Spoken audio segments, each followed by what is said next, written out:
পত্রিকায় ছাপা হয়েছে। আমি 10 বছর ধরে পাবলিক ফিগার বক্তব্য রাখি নানা জায়গায়। আমাকে জিজ্ঞেস করা হয়েছে ইসলামী আইনের উৎস কয়টা। আপনারা বলুন তো, এই প্রশ্নের উত্তর আপনারা জানেন না? ইসলামী আইনের উৎস কয়টা? 4টা। এটা একদম নিঃস্বার্থ সাধারণ মুসলমান জানে। আমি বলেছি 4টি। আমাকে বলা হয়েছে কি কি, আমি বলেছি ইজমা, কোরআন হাদিস, ইজমা কিয়াস। আমাকে বলা হয়েছে ইজমা কাকে বলে, আমি অর্থ কি, আমি বলেছি ইজমা অর্থ ঐকমত্য।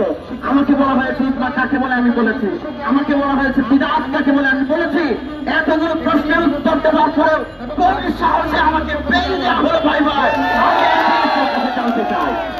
সম্মানিত গণমাধ্যম কর্মীরা, সম্মানিত পুলিশ ভাইরা, আপনাদেরকে সবাই এনটিআরসির একজন কর্মকর্তা বলেছেন আমরা নাকি আরবি ইবারত করতে পারি না। আমি কওমি মাদ্রাসায় পড়েছি, আলিয়া মাদ্রাসায় পড়েছি, এমন পাবলিক বিশ্ববিদ্যালয় থেকে অনার্স মাস্টার্স করেছি। আমি চেঞ্জ করছি এনটিআরসি কে, যদি আরবি ইবারত করতে না পারি তাহলে এনটিআরসি এর কাছে চাকরি চাইবো না, সনদ চাইবো না। আর যদি করতে পারি তাহলে তারা কি জবাব দেবেন সেটা তাদেরকে বলতে হবে। সম্মানিত ভাইরা আমার, অত্যন্ত ভারাক্রান্তই বলতে হয়, ভাইবা বোর্ডের সবগুলো প্রশ্নের উত্তর দেওয়ার পরও আমাকে ফেল করিয়ে কেন তারা অপমানিত করেছে। আমার যে ছাত্রী ভাইবার আগে এসে আমাকে বলেছে প্রশ্নপত্রে ইবারত করতে পারে না, সে 40 নম্বর পেয়ে পাস করেছে।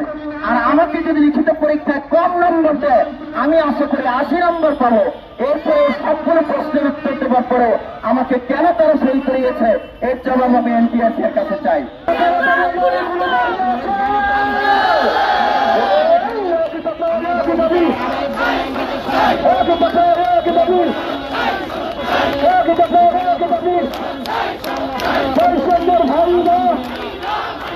সংসদের ভাইরা, প্রশাসনের ভাইরা, নেতারির ভাইরা,